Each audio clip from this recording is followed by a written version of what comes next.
بسم اللہ الرحمن الرحیم وقال النبی صلی اللہ علیہ وسلم خیر من تعلم القرآن وعلمہ او کما قال علیہ الصلاۃ والسلام۔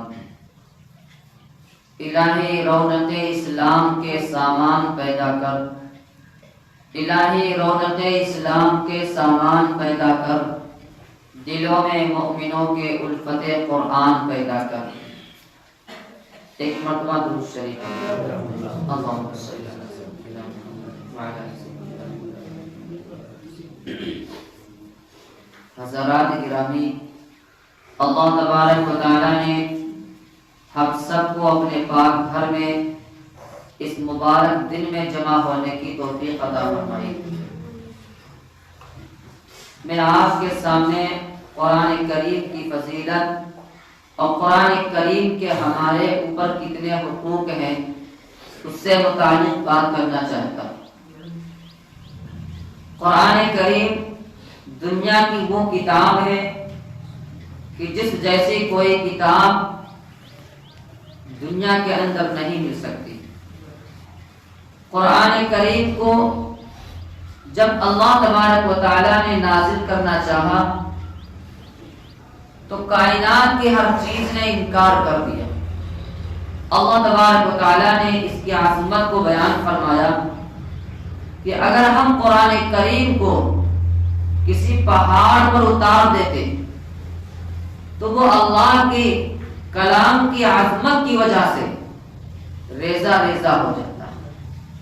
اتنی اللہ تبارک و تعالی نے قرآن کریم کی عظمت رکھی۔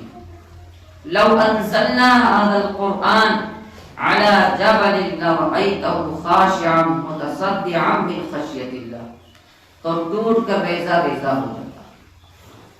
اللہ تبارک و تعالی نے جب قرآن کریم کو نازل فرمانا چاہا تو فرشتوں میں جو سب سے افضل فرشتے ہیں جن کو حضرت جبریل علیہ السلام کہا جاتا ہے، ان کے ذریعے سے اور جو نبیوں میں سب سے افضل ہیں آپ صلی اللہ علیہ وسلم کی ذات پر اتارا، اور جس رات میں اتارا ہے وہ رات تمام راتوں سے افضل ہے، اور جس مہینے میں اتارا وہ مہینہ تمام مہینوں سے افضل۔ اللہ تبارک و تعالی نے اپنا کلام پاک مقرب فرشتے جبریل علیہ السلام کے ذریعے سے اپنے لاڈلے محبوب امام الانبیاء خاتم الانبیاء صلی اللہ علیہ وسلم کے قلب اطہر پر اتارا۔ اب قیامت تک کوئی کتاب نہیں آ سکتی، یہ پوری انسانیت کے لیے اللہ تبارک و تعالی نے قرآن کریم کو ہدایت بنا کر بھیجا۔ اللہ تبارک و تعالی نے قرآن پاک کے اندر جو احکامات نازل فرمائے ہیں ان احکامات کو ماننا ہم سب کے اوپر لازم اور ضروری ہے۔ قرآن پاک کی ایک آیت تو کیا اگر کوئی ایک زبر ایک زیر کا انکار کر دیتا تو اس کا ایمان خطرے میں۔ مفسرین نے اس کے قرآن پاک کے 5 حقوق لکھے۔ کتنے حقوق پر؟ 5 قرآن پاک کے ہمارے اوپر حق ہیں، ان میں سے کسی ایک کو چھوڑا نہیں جا سکتا۔ نمبر 1، قرآن کریم پر ایمان لانا۔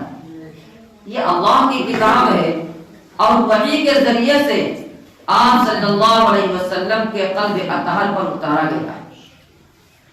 ایمان لانا کہ یہ اللہ کا کلام ہے اور اس کے اندر جو کچھ بھی اللہ نے فرمایا ہے وہ حق ہے اور سچ ہے، اس کے اندر کبھی تبدیلی نہیں ہو سکتی، کبھی بدلاؤ نہیں آ سکتا۔ زمانہ بدل جائے گا، انسان بدل جائیں گے، لیکن اللہ کا کلام نہیں بدلے گا۔ لا مبدل لکلمات اللہ، اللہ کے حکم اللہ کی آیتیں میں کبھی تبدیلی نہیں ہو سکتی۔ تو سب سے پہلا حق یہ ہے قرآن کا کہ اس پر ایمان لایا جائے۔ دوسرا حق یہ ہے کہ اس کو پڑھا جائے۔ دوسرا حق کیا ہے؟ اس کو پڑھا جائے۔ اب اس میں کتنی لاپرواہی ہے آپ خود دیکھیے۔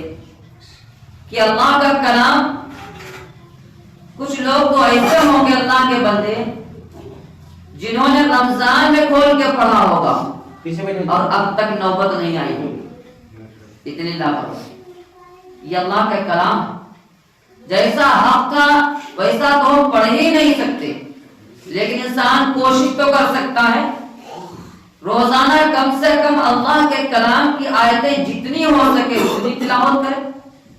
تو نمبر 1 اس پر ایمان لانا ضروری ہے اللہ کے کلام پر۔ نمبر 2 اس کو پڑھنا، اس کی تلاوت کرنا، یہ بھی ہماری ذمہ داری۔ نمبر 3 یہ ہے کہ اس کو سمجھنا ہماری ذمہ داری۔ اللہ کا کلام عربی میں ہے، عربی زبان تمام زبانوں کی سردار ہے۔ جیسے میں نے بتایا نہیں کہ اللہ تبارک و تعالیٰ نے جب اپنا کلام نازل فرمانا چاہا تو سب سے جو بہتر فرشتے ان کے ذریعے سے، اور آیا کس پر؟ جو تمام انسانوں میں نبیوں کے سردار آپ صلی اللہ علیہ وسلم، اور جس جگہ پر آیا وہ تمام جگہوں سے افضل یعنی مکہ، اور جس رات میں آیا وہ تمام راتوں سے افضل یعنی لیلۃ القدر، اور جس مہینے میں نازل ہوا وہ تمام مہینوں سے افضل رمضان المبارک ہے۔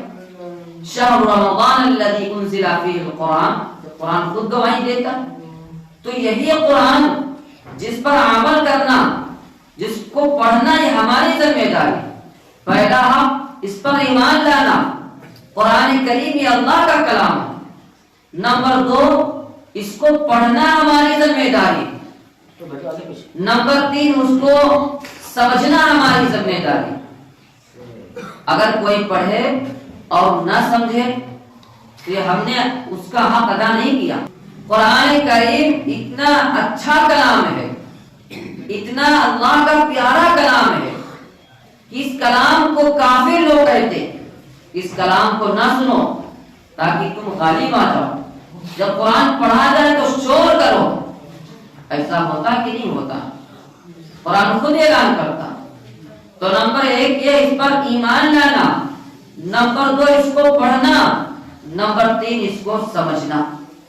یہ تو ہماری ذمہ داری تھی، لیکن اگر کوئی پڑھ کے سمجھائے، اگر کوئی ترجمہ کرے، اگر کوئی مطلب بتانا چاہے تو ہم اس کا ساتھ دینے کے لیے تیار نہیں، ہمارے پاس ٹائم ہی نہیں۔ چوتھے نمبر پر ہے اس پر عمل کرنا۔ جو ایمان لائے گا، جو پڑھے گا، جو سمجھے گا، وہی اس پہ عمل کرے گا۔ جس نے سمجھا ہی نہیں تو کیا عمل کرے گا؟ قرآن پاک کے اندر کتنی جگہوں پر نماز کے قائم کرنا ذکر، نماز کے پڑھنے کا ذکر نہیں۔ کہیں قرآن پاک پورا اٹھا کے دیکھیں، نماز پڑھنا اور ہے اور نماز کو قائم کرنا اور ہے۔ یہ فرق ہے سمجھنے کی بات، کہ نماز کا پڑھنا اور بات ہے اور نماز کو قائم کرنا اور بات ہے۔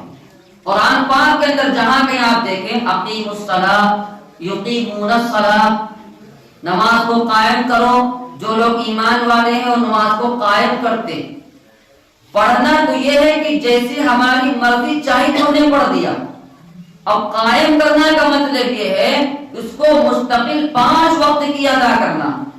من اقامہا اقام الدین، حدیث پاک کے اندر ہے، جس نے نماز کو قائم کیا اس نے دین کو قائم کیا۔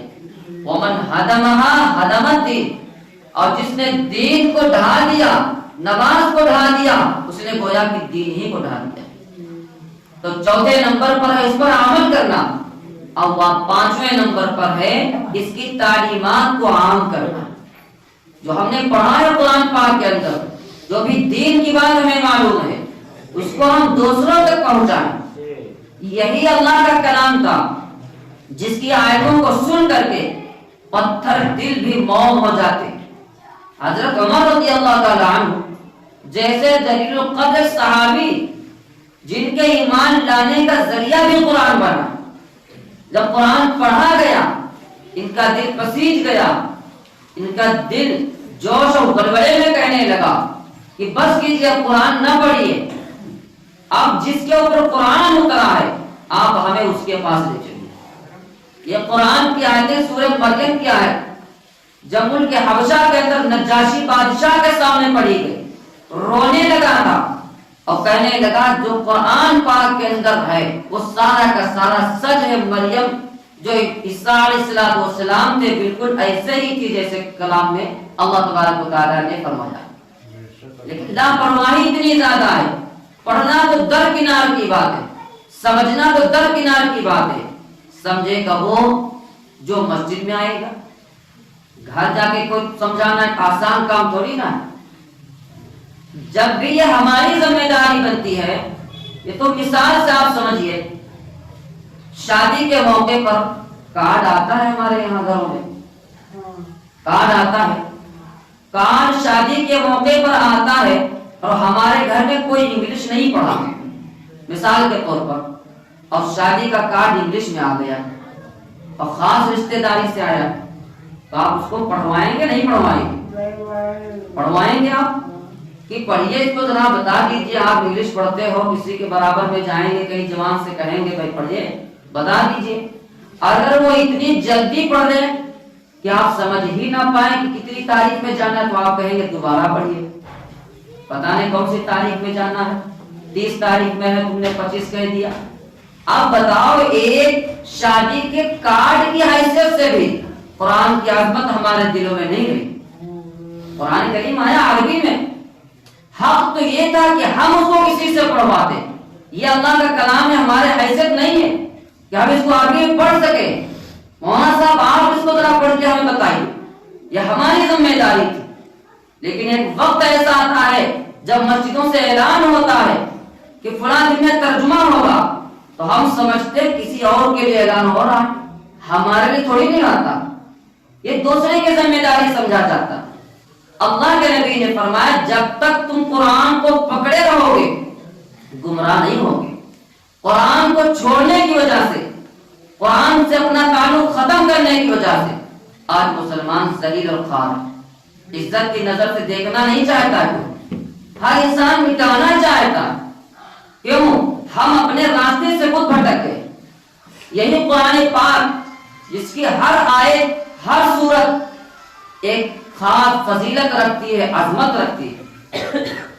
15 منٹ کے اندر آپ کو کیا سمجھایا جائے، کیا بتایا جائے، لیکن ہماری ذمہ داری جو میں نے 5 حق بتائے قرآن کریم کے، یہ ہمارے اوپر لازم و ضروری۔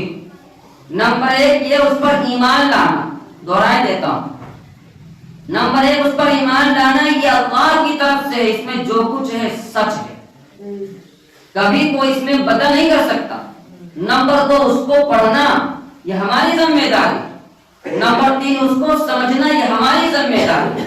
نمبر 4 اس پر عمل کرنا، اور نمبر 5 اس کی تعلیمات کو آگے اپنی نسلوں تک پڑھانا اور اس پر عمل کرنا، یہ ہماری ذمہ داری۔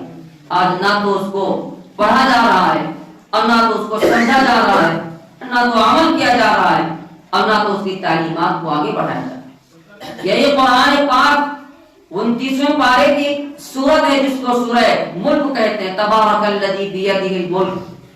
جب کوئی بندہ مغرب کے بعد اور سونے سے پہلے اس کو پڑھتا، قبر کے اندر یہ سورت کھڑی ہو جاتی، کوئی عذاب آنا چاہتا تو فرشتے کی شکل میں کھڑی ہو جاتی اور عذاب سے کہتی تمہارے آنے کا کوئی راستہ نہیں۔ کیوں؟ یہ سورہ ملک پڑھا کرتا تھا۔ بہت ساری ایسی صورتیں جن کا پڑھنا ہمارے قبر کے اندر کام آئے گا۔ اللہ تبارک و تعالی ہم سب کو قرآن کریم سے عظمت اور محبت کرنے کی توفیق عطا فرمائے۔